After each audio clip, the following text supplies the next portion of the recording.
कुछ कलाकार ऐसे होते हैं जो अपनी भावना तथा कल्पना की संवेदनात्मक लहर के साथ साथ सृजनरत रहते हैं, तो कुछ कलाकार वस्तुपरक वैज्ञानिक अन्वेषक की बौद्धिक सूक्ष्मता से कलाकृतियों का निर्माण करते हैं। ऐसे ही दुर्लभ व्यक्तित्व वाले कलाकार थे कांटीगेरी कृष्ण हैबर। इनके ही शब्दों में कलाकार एक सृष्टा होता है जो अपनी कलाकृतियों के माध्यम से समाज में उदात्त भावनाओं को स्थापित करता है। मेरी मान्यता है कि यदि कलाकार दैनंदिन जीवन के अनुभवों को पूरी निष्ठा से अभिव्यक्त करे तो वे लोगों के समक्ष जीवन की पूरी व्याख्या प्रस्तुत कर सकता है।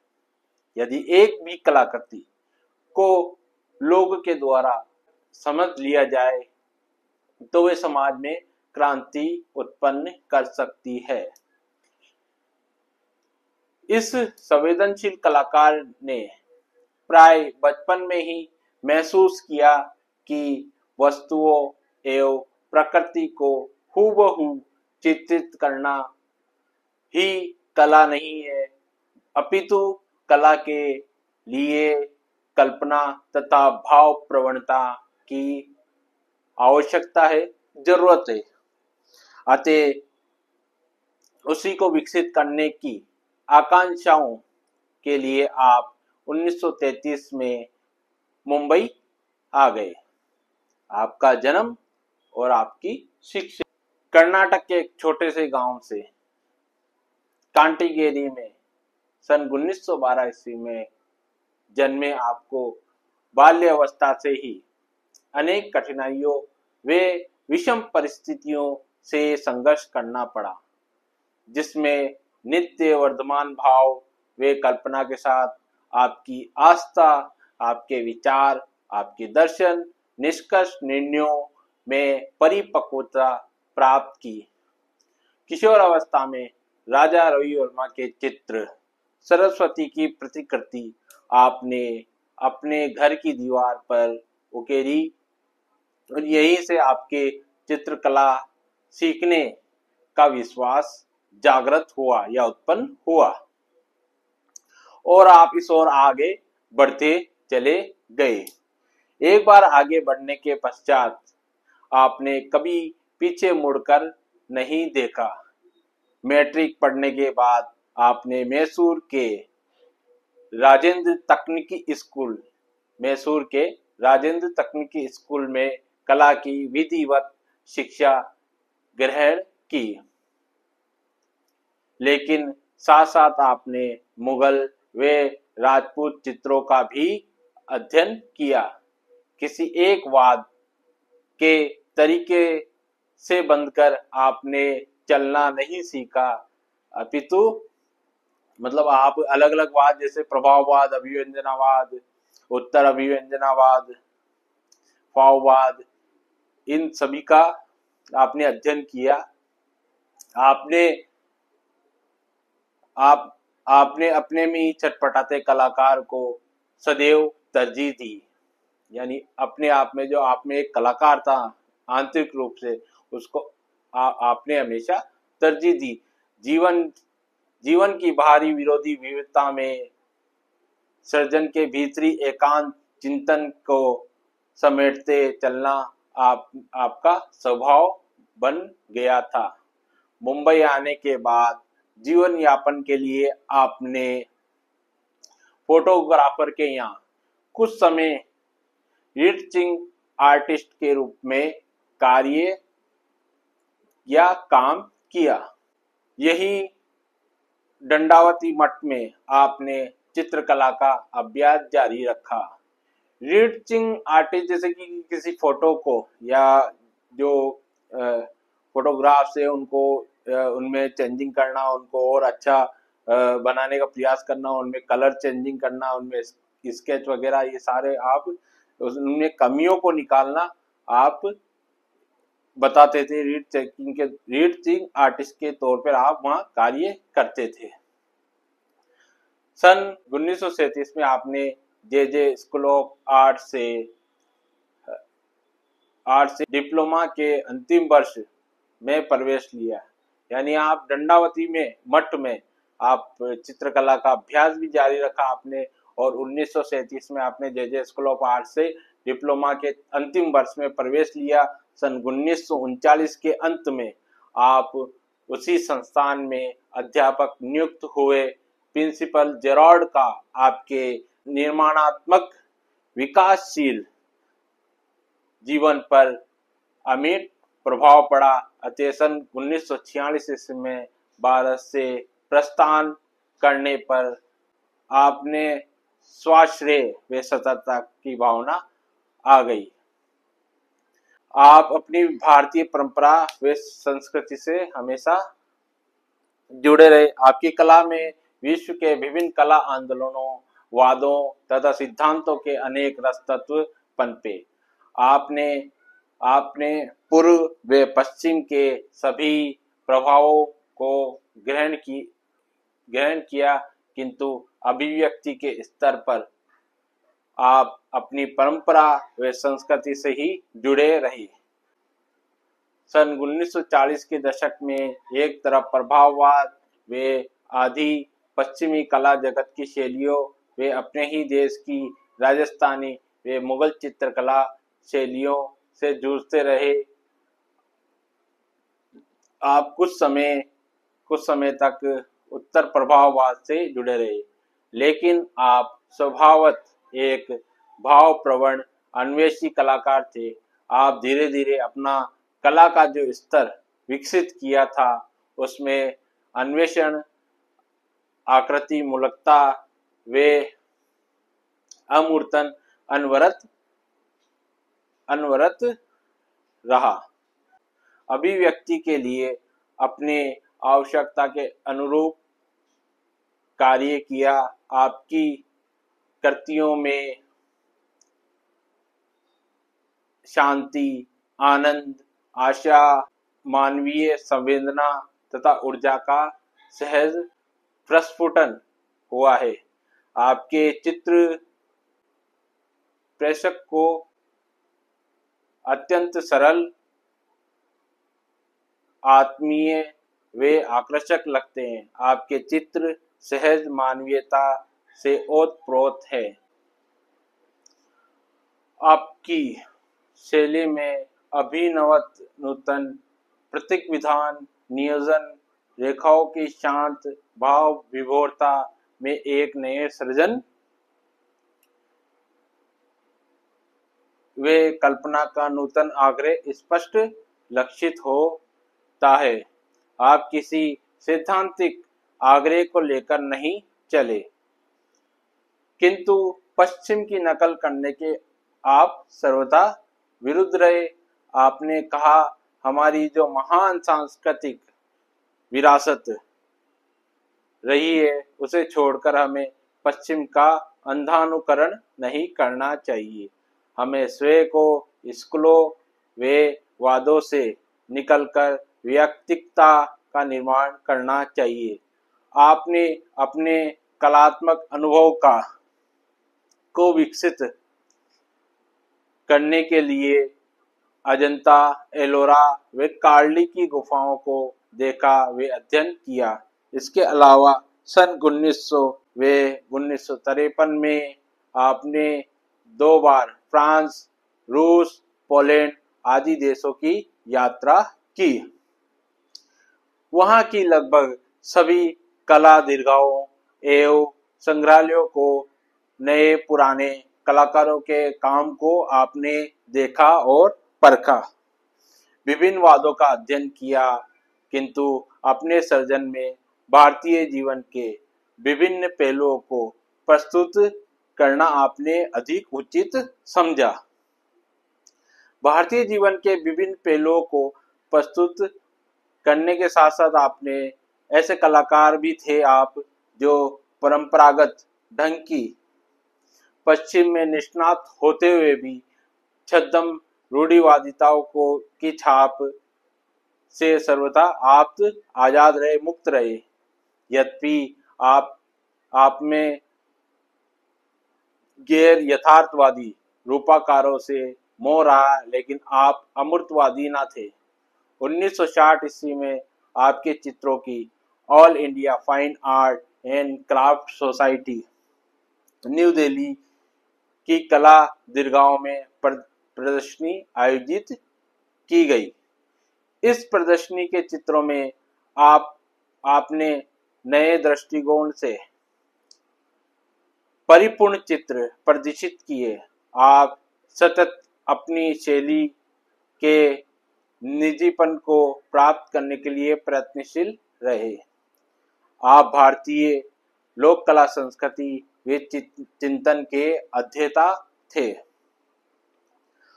आपके चित्रों में भारतीयता के दर्शन होते हैं। आप भारतीयता के आधुनिक व लोक कला का एक सेतु भी माना जाता है। आपको किसका सेतु माना जाता है? आधुनिक व लोक कला का एक सेतु माना जाता है। आप ऐसे चित्रकार होने के साथ साथ एक चित्रकार होने के साथ साथ भावुक कवि भी थे। आप कविताएं भी लिखते थे। आपकी शिक्षा जगत को सबसे बड़ी देन ये थी कि आपने लाइफ ऑफ आर्ट तथा लाइफ ऑफ सिंपलिसिटी के अतिरिक्त अन्य कई शोध पत्र आपने प्रकाशित किए। कौन कौन से शोध पत्र थे? लाइफ ऑफ आर्ट तथा लाइफ ऑफ सिंपलिसिटी के अलावा आपने अनेक शोध पत्र भी प्रकाशित किए। महत्वपूर्ण चित्रित शीर्षक रंग व रेखाएं। महत्वपूर्ण चित्रित शीर्षक रंग व रेखाएं। आपकी कला में रंगों की कौतूहल भरी झलक है। साथ ही मानवाकृतियों में निर्दिष्ट व स्थिर पद्धति में आपकी कलाकृतियां या आपकी कला की महत्ता उपयोगिता की कसौटी पर अवलंबित व फ्रेंच कलाकार गोंगा व पॉल सेजान से अत्यधिक प्रभावित रहे। फिर भी आपने भारतीय विषय व वातावरण का चित्रण किया। आपके चित्रों के विषय में जनसाधारण के वे मानवीय सौंदर्य के दर्शन होते हैं। ग्रामीण जीवन का ये प्रभाव आपके चित्रों में निरंतर बना रहा। आपके चित्रों की प्रेरणा थी नगर के सुदूर किसी कोने में निवास करने वाले कामगारों से, जो जीवन निर्वाह हेतु साधारण कार्यों में जुड़े रहते थे। यही कारण है कि आपकी कृतियों में इमारत बनाने वाले मजदूरों, किसानों, मछुआरों, फल बेचने वालों के दर्शन होते हैं। उत्सव नृत्य में घनीभूत एक प्राणता वे सरलता से अन्वित न होने वाला दृश्यालेख है। आपके प्रमुख चित्रों के शीर्षक इस तरह है: प्रवाह, पर्वतधारा, श्रद्धा, अज्ञात की ओर, खोज, संगीत, अन्वेषण, होली, दीपावली, अजंता, मुर्गों की लड़ाई, माँ, बेटी, श्रमिकों, मवेशी हाट, धूप दीप्ति, पनघट, मयूर, यमुना पर, सांझ, भर नरजीवन, सुनहरे व लाल जाड़े की रात, विवाह उत्सव, आकाश पर आदि आपके द्वारा चित्रित दक्षिण भारत के हाट बाजार के चहल पहल भरे दृश्यांकनों में सुकुमार संयत रंगों का निखार वे परिधि की रेखाएं और आश्चर्यजनक है। आपके सैकड़ों रेखा चित्र भी बनाए हैं, जिनमें मुर्गों की लड़ाई और धान कूटते हुए अच्छे उदाहरण है। ने अपनी कला को हल्के, मध्यम तथा चटक रंगों के आलोक से समृद्ध बनाया। सपाट, आयताहीन विषय वस्तु के चित्रांकन में भारतीयता का अनुकरण निर्वाह रहा है आपके चित्रों में। लेकिन मातिस व ब्रॉक जैसे आधुनिक कलाकारों के काम से प्रभावित होने के बाद आपने या आपके चित्र भी छाया प्रकाश संयोजन से मुक्त हो गए। आपके प्रिय रंगों में लाल, गहरा भूरा, नीला, पीला, हरा व पीकॉक ब्लू है, जिनका प्रयोग आपने चित्रों में बहुतायत से किया है या करते हैं। प्रकाश व छाया संयोजन से मुक्त ये रंग वंद लय आपके चित्रों में प्रवाहित हैं। आपके रेखा चित्रों में काव्यात्मक लय अत्यंत प्रखर रहा। जैसे जैसे आपकी कला अग्रसर होती रही, वैसे वैसे आपकी रंग व रेखांकन पद्धति अत्यंत सुहावनी व सरल होती रही। आपकी कल्पना रंगों व आकारों पर अपना पूर्ण नियंत्रण रखती थी। आपने रंगों के मनोवैज्ञानिक पक्ष को लेकर रंग विधान प्रस्तुत किया। आपकी यश ख्याति की प्राप्ति, पुरस्कार व आपके मान सम्मान आपके मौलिक सृजन को शीघ्र ही सामाजिक मान्यता मिल गई। समयांतर से अनेक छोटे बड़े पुरस्कार मिलते रहे, जिन्होंने इन्हें निरंतर इस क्षेत्र में जुटे रहने की शांति प्रदान की।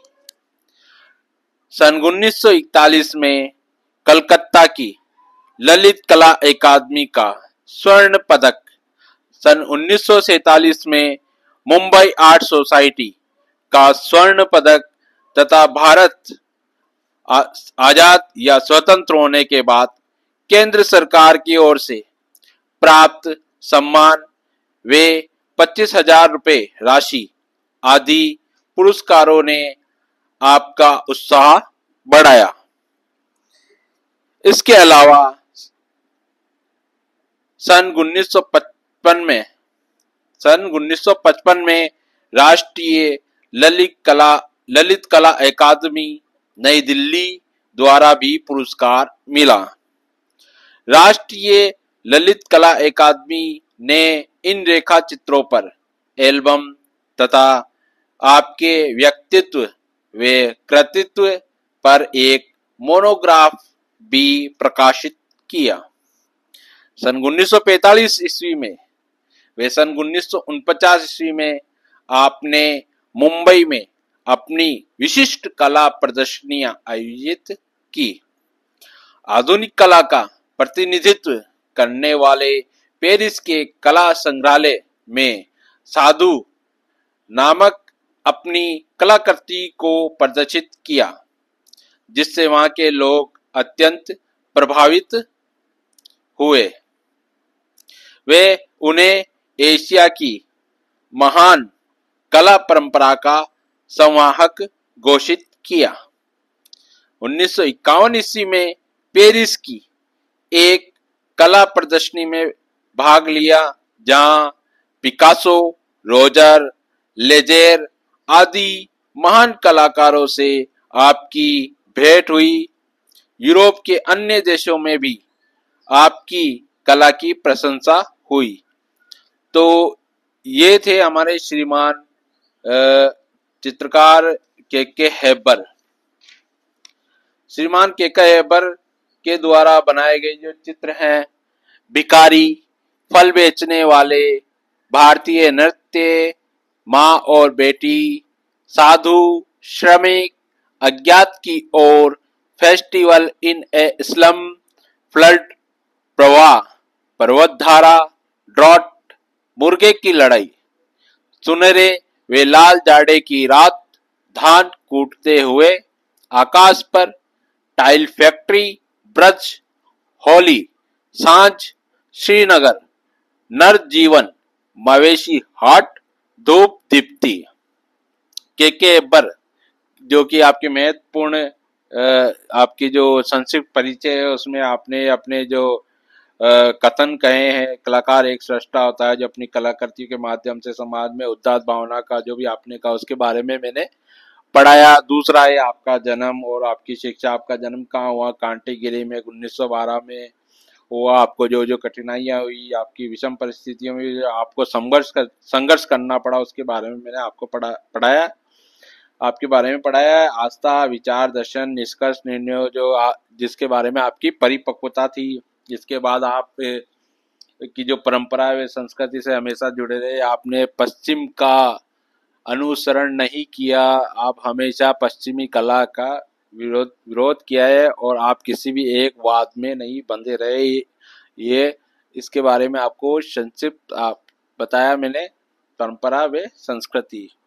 इसके बाद में आपके जो शीर्षक रहे हैं आपके कलर्स, रंग, ख्याति, इसके बारे में पढ़ाया आपको। जो जो कलर्स जो जिसमें ज्यादातर आपने आर्ट किया, जो कलर्स आपको पसंद थे, लाल, गहरा भूरा, नीला, पीला, हरा, पीकॉक ब्लू, जो आदि कलर्स थे। और आपकी जो काव्यात्मक, आप एक कवि भी रहे, ये आपके प्रमुख विशेषता रही है। आपका स्वभाव, आपके जो चित्र है, शीर्षक है, रंग और रेखाएं आदि। आपकी ख्याति और पुरस्कार व मान सम्मान, जैसे कि आपको 1941 में कलकत्ता की ललित कला अकादमी का स्वर्ण पदक, 47 में मुंबई आर्ट सोसाइटी का स्वर्ण पदक, 55 में राष्ट्रीय ललित कला अकादमी दिल्ली द्वारा पुरस्कार मिला। इसके अलावा आपको 45 व 49 में मुंबई में प्रदर्शनियां आयोजित की आपने। इनके बारे में मैंने बताया है। 1951 में पेरिस की एक कला प्रदर्शनी में जहां आपने भाग लिया, पिकासो, लेजर, जो भी आर्टिस्ट थे उनसे आपकी शिष्टाचार मुलाकात भेंट हुई। और यूरोप के अन्य देशों में भी आपकी कला की भूरी भूरी प्रशंसा की गई। इस प्रकार से आपका ये जीवन रहा है, संघर्षपूर्ण जीवन।